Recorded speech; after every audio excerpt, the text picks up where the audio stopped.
Bismillahirrahmanirrahim. Assalamualaikum warahmatullahi wabarakatuh. Innal hamdalillah nahmaduhu wa nasta'inuhu wa nastaghfiruhu wa na'udzu billahi min syururi anfusina may yahdihillahu fala mudhillalah wa may yudlilhu fala hadiyalah. Asyhadu an la ilaha illallah wa asyhadu anna Muhammadan abduhu wa rasuluhu la nabiyya ba'da. Yang pertama-tama dan yang paling utama, malah kita panjatkan puja-puji syukur kita kehadirat Allah Subhanahu wa taala yang telah memberikan kita beribu-ribu nikmat, di antaranya nikmat kesehatan dan kesempatan. Yang kedua, salawat berangkaikan salam marilah kita hadiahkan ke ruh junjungan alam, yakni baginda Muhammad sallallahu alaihi wasallam, dan melafazkan Allahumma shalli ala sayyidina Muhammad wa ala ali sayyidina Muhammad, dengan harapan semoga kita semua mendapatkan syafaat beliau di yaumil akhirat kelak. Amin amin ya rabbal alamin. Yang saya hormati Bapak Muslim MPDI selaku dosen mata kuliah ataupun dosen pengampu kami pada mata kuliah pendidikan nilai karakter. Dan adapun kami selaku pemakalah kelompok 12 yang terdiri dari saya, Rizky Awalia Sinaga, Nurul Amelia, Fatia Hashim Sinaga, dan Sela Fahradila akan menjelaskan materi makalah kami yang berjudul Model Pembelajaran Inovatif Berbasis Clarification Technique atau Teknik Pengungkapan Nilai. Nah, baik, untuk mempersingkat waktu, di sini saya selaku pemateri pertama akan menjelaskan materi terkait konsep inovasi pembelajaran. Inovasi menurut Schumpeter memiliki arti sebagai usaha mengkreasikan dan mengimplementasikan sesuatu menjadi satu kombinasi, sehingga dengan inovasi seseorang dapat menambahkan nilai dari produk, pelayanan, proses kerja, dan kebijakan pendidikan itu tidak hanya bagi lembaga pendidikan, akan tetapi juga stakeholder itu dapat masyarakat gitu. Jadi Wina Sanjaya dalam bukunya Kurikulum dan Pembelajaran, inovasi itu diartikan sebagai sesuatu yang baru dalam situasi sosial tertentu dan digunakan untuk menjawab atau memecahkan suatu permasalahan. Secara harfiah, inovasi atau innovation berasal dari kata to innovate yang mempunyai arti membuat perubahan atau memperkenalkan sesuatu yang baru. Inovasi kadang diartikan sebagai penemuan, akan tetapi maknanya itu berbeda dengan penemuan dalam arti discovery atau invention. Nah, discovery itu mempunyai makna penemuan sesuatu yang sebenarnya sudah ada sebelumnya. Misalnya, penggunaan model pembelajaran inquiry dalam mata pelajaran ilmu pengetahuan alam. Untuk meningkatkan kualitas pembelajaran tersebut di Indonesia, baru-baru ini itu dikembangkan gitu. Jadi sebenarnya model pembelajaran tersebut itu sudah dilaksanakan di negara-negara lain, atau model pembelajaran itu melalui jaringan internet. Sedangkan invention memiliki pengertian penemuan yang benar-benar baru, belum tercipta sebelumnya gitu. Nah, penerapan metode atau pendekatan pembelajaran yang benar-benar baru itu tetapi pada dasarnya sudah pernah diterapkan di daerah tertentu ataupun pada negara lain dengan tujuan untuk meningkatkan efektivitas dan efisiensi dalam pembelajaran. Misalnya, seiring dengan kemajuan teknologi, kita dapat mendesain pembelajaran melalui handphone atau melalui games yang belum ada sebelumnya. Dari beberapa pengertian tersebut, inovasi dapat diartikan sebagai wujud baru berupa ide, gagasan, atau tindakan. Sedangkan dilihat dari maknanya, sesuatu yang baru itu benar-benar baru, belum tercipta sebelumnya, dan itulah yang disebut dengan invention, atau dapat juga tidak benar-benar baru, sebab sebelumnya sudah ada dalam konteks sosial yang berbeda. Kemudian dikenal dengan istilah discovery. Jadi inovasi bisa terjadi dalam segala bidang termasuk di dalamnya pendidikan. Inovasi itu dapat dilakukan di mana saja dan kapan saja, khususnya dalam bidang pendidikan. Inovasi biasanya itu muncul dari adanya keresahan dan keinginan dari beberapa pihak tertentu tentang penyelenggaraan pendidikan.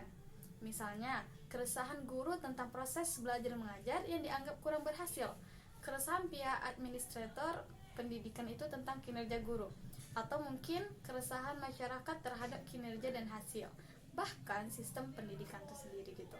Keresahan-keresahan itu pada akhirnya membentuk permasalahan-permasalahan yang menuntut penanganan dengan sesegera mungkin, upaya untuk memecahkan masalah tersebut. Maka muncullah ide-ide baru atau gagasan baru sebagai suatu inovasi. Begitu juga dengan keinginan dari guru dan administrator sekolah akan adanya sesuatu yang lebih maju dan bermutu, sehingga menarik minat masyarakat untuk dapat memilihnya sebagai tujuan anaknya bersekolah. Dengan demikian, dapat dikatakan bahwa inovasi itu akan ada karena adanya masalah yang dirasakan. Hampir tidak mungkin inovasi itu muncul tanpa adanya masalah. Menurut Hera Lestari Mikarsa, ada dua istilah yang berkaitan erat dengan pembelajaran, yaitu pendidikan dan pelatihan. Pendidikan lebih menitik beratkan pada pembentukan dan pengembangan kepribadian, jadi mengandung pengertian yang lebih luas. Sedangkan pelatihan lebih menekankan pada pembentukan keterampilan. Pendidikan itu dilaksanakan dalam lingkungan sekolah, sedangkan pelatihan pada umum itu dilaksanakan pada lingkungan industri. Namun demikian, pendidikan kepribadian saja itu kurang lengkap.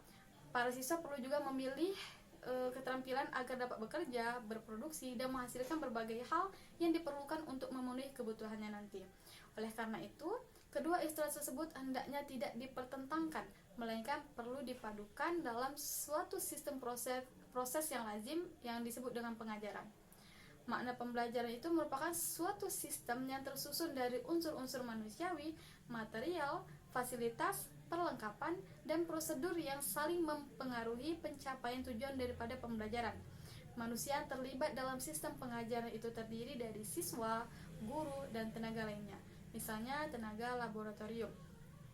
Material itu meliputi seperti buku-buku, papan tulis dan kapur, fotografi, slide dan film, audio dan video, serta material lainnya. Kamus Besar Bahasa Indonesia memberi batasan inovasi sebagai pemasukan atau pengenalan hal-hal yang baru, penemuan baru yang berbeda dari yang sudah ada atau yang sudah dikenal sebelumnya, baik berupa gagasan, metode, maupun alat. Dari pengertian ini nampak bahwa inovasi itu identik dengan sesuatu yang baru, baik berupa alat, gagasan, maupun metode. Nah, dari uraian tersebut, maka inovasi pembelajaran dapat dimaknai sebagai suatu upaya baru dalam proses pembelajaran dengan menggunakan berbagai metode, pendekatan, sarana, dan suasana yang mendukung untuk tercapainya tujuan pembelajaran tersebut. Nah, Hasbullah berpendapat bahwa baru dalam inovasi itu merupakan apa saja yang belum dipahami, diterima, atau dilaksanakan oleh si penerima inovasi.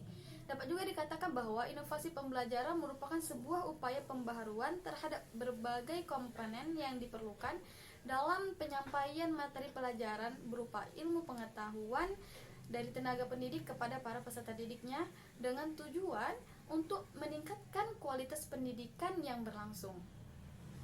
Daya kreativitas dan inovasi secara alamiah telah dimiliki oleh setiap orang. Namun, tumbuh dan berkembangnya pada setiap orang ini akan berbeda tergantung dari kesempatan masing-masing individu untuk mengembangkannya. Pengembangan atau tumbuhnya dengan subur kreativitas dan inovasi pada setiap orang atau sehubungan dengan pekerjaan guru adalah dengan adanya latihan yang berkesinambungan. Latihan ini harus dibarengi pula dengan penanaman sikap dan nilai yang luhur, yaitu sikap seseorang ilmuwan dan nilai yang berlandaskan pada imtak. Inovasi pembelajaran merupakan sesuatu yang penting dan mesti dilakukan oleh guru. Dengan adanya inovasi pembelajaran ini, maka kita sebagai calon guru sebaiknya dapat belajar menciptakan suasana belajar yang menyenangkan, menggairahkan, dinamis, penuh semangat, dan penuh tantangan.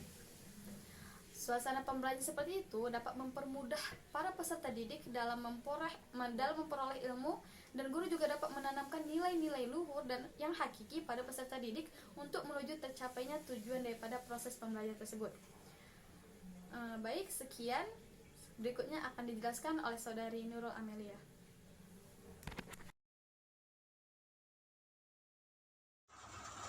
Assalamualaikum warahmatullahi wabarakatuh. Terima kasih kepada pemateri sebelumnya. Baiklah, di sini saya akan melanjutkan presentasi yaitu tentang model pola pembelajaran Value Clarification Technique atau VCT.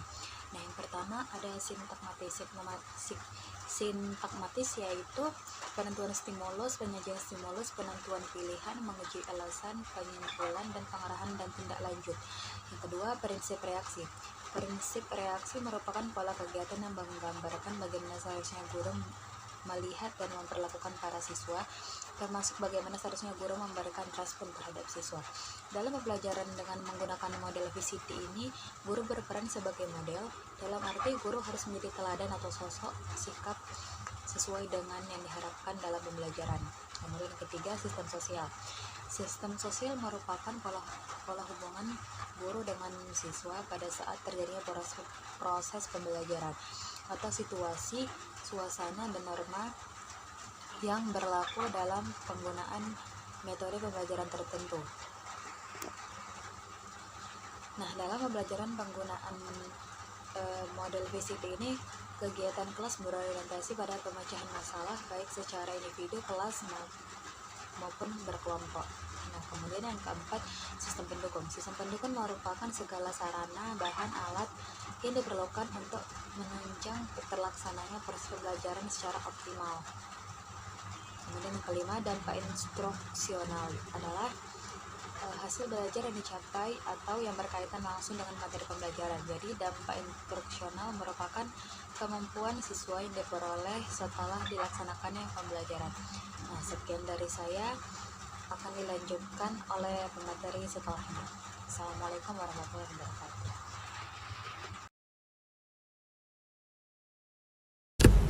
Assalamualaikum warahmatullahi wabarakatuh. Sebelumnya terima kasih kepada Saudari Nurul Amelia. Nah, baik, perkenalkan, nama saya Fatia Hasim Sinaga, NIM 0311929097. Di sini saya akan melanjutkan penjelasan dari Saudari Nurul Amelia. Di sini saya akan memaparkan metode pendekatan dan sistem pendukung untuk melaksanakan model pembelajaran VCT. Metode model pembelajaran VCT, ada beberapa metode yang dapat digunakan dengan model pembelajaran VCT yang dikumpulkan oleh beberapa ahli. Metode tersebut antara lain, yang pertama, metode diskusi, yang bertujuan untuk berbagi ide, gagasan, informasi, pengalaman siswa sehingga mencapai kesepakatan pokok-pokok pikiran.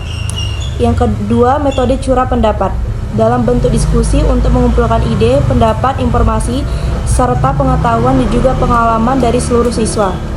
Dan yang ketiga, metode bermain peran, menekankan pada masalah bukan kemampuan bermain peran.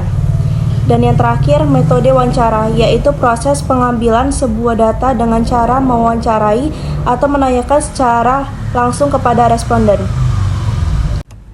Selanjutnya, pendekatan model pembelajaran PCT. Pendekatan pembelajaran PCT menggunakan perisai diri atau kepribadian diri, cenderung bersifat permainan atau game yang sangat ampuh sebagai alat pekerjaan rumah atau tindak lanjut yang mengajak anak bermawas diri. Kalau akan diperiksa guru atau dibahas di kelas, maka sebaiknya anak mengisi alat ini tanpa nama. Item yang diminta harus satu kategori, positif saja atau negatif saja, serta dalam klarifikasi yang sama.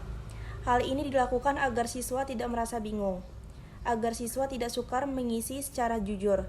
Siswa dibolehkan untuk tidak mengisi nama pada perisai yang telah disediakan.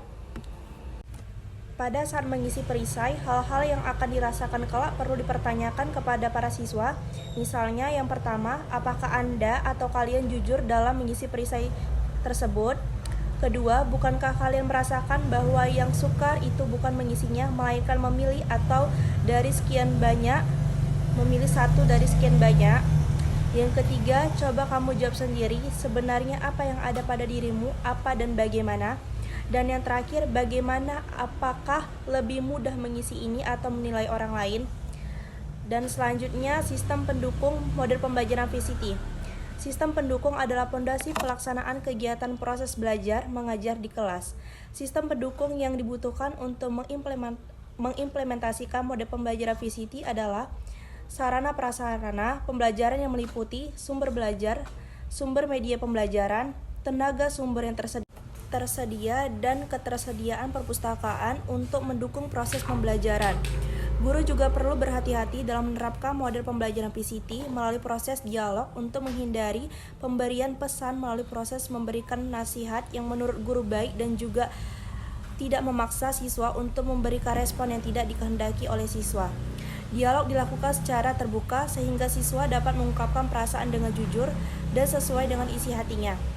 Dialog dilakukan pada individu, bukan pada kelompok kelas, sehingga dapat menghindari respon yang dapat menyebabkan siswa merasa terpojok. Sekian pemaparan dari saya. Materi selanjutnya akan dijelaskan oleh Saudari Sela Paradila.